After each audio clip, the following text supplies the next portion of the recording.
It was a death-defying climb, but I had no choice. My fingers were bleeding, gripping the freezing rock. Halfway up, they spotted me. Bullets whistled past my ears. I didn't stop. I reached the top just as the light faded. I was deep in enemy territory now, miles from safety. But the mission wasn't over. I had to reach Ambala. Every step was a gamble, every shadow a potential threat. I moved silently, a ghost in the mountains. The cold was my constant companion, biting at my skin. I checked my gear, the radio, the grenades, the sidearm. I was ready for whatever came next. Know your thoughts in the comments. Now let's get into the mission. Aditya Verma was the man I needed to track down. He wasn't just a name, he was a key target. A Muslim married to a Hindu woman deep undercover. No one knew how long he'd been embedded there. Only top intelligence knew his profile. I pushed forward into the ravine. The water was shallow, barely a few inches, but the ravine was wide and treacherous. I had to jump across the slippery stones. Abandoned houses sat on the higher ground. I moved with extreme caution to stay out of sight. The sound of the water against the rocks was eerie. In summer, it's peaceful. In winter, that noise sends a chill down your spine.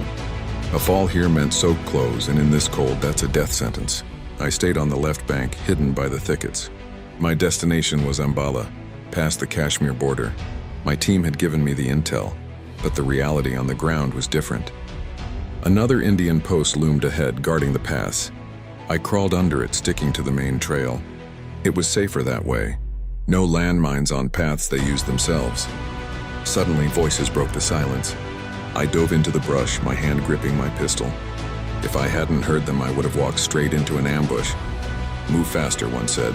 "We need to hit the post before our shift ends." Another groaned. "Let's take a break, Surjit's always in such a hurry." It was a 5-man patrol, heavily armed, one carrying a radio. They walked right past me. Then a fox bolted from the bushes, startling them. "What was that?" one shouted. "Probably just an animal," another replied. But one turned back, shining a high-powered torch directly at my spot. "Who's there?" he yelled, leveling his rifle. I had no choice. I pulled the trigger. No silencer. There was no time. The gunshot echoed through the pass. He went down. I grabbed his grenades and faded into the dark. "Ganesh, did you fire?" someone shouted. Then all hell broke loose. Automatic fire ripped through the air. I hit the dirt and fired back, shouting, "Abdullah, hold your fire, take them alive." I used their own call signs to confuse them. They were panicked, firing blindly into the brush. I slipped away into the night, but I knew they would be searching for me now. I ran, my breath hitching in the thin air. Suddenly the sky lit up, a flare. They were using night vision and mortars now. The mortar fire was getting dangerously close. I pushed harder, moving through the deep ravine. The terrain was brutal, full of jagged rocks. I could hear them coordinating over the radio. "They are in the thicket, flush them out." I was trapped between the mountain and the enemy. I made a call. I had to climb the cliff face. It was a death-defying climb, but I had no choice. My fingers were bleeding, gripping the freezing rock. Halfway up, they spotted me. Bullets whistled past my ears. I didn't stop.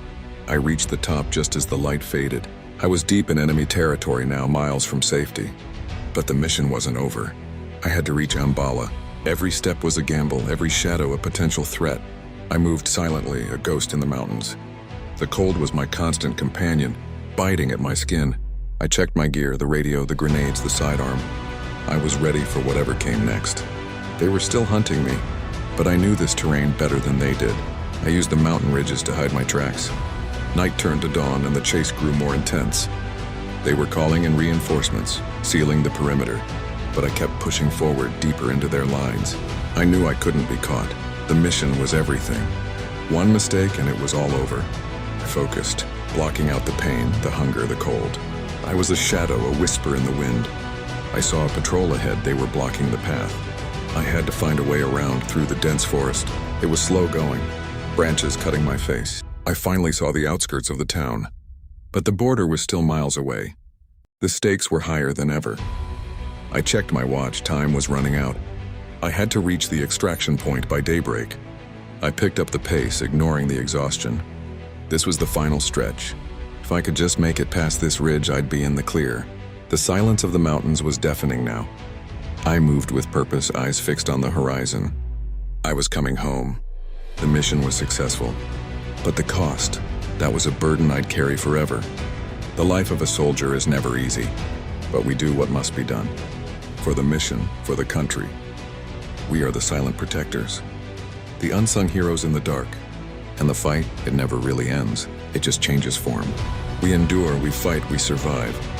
That is our code. That is our life.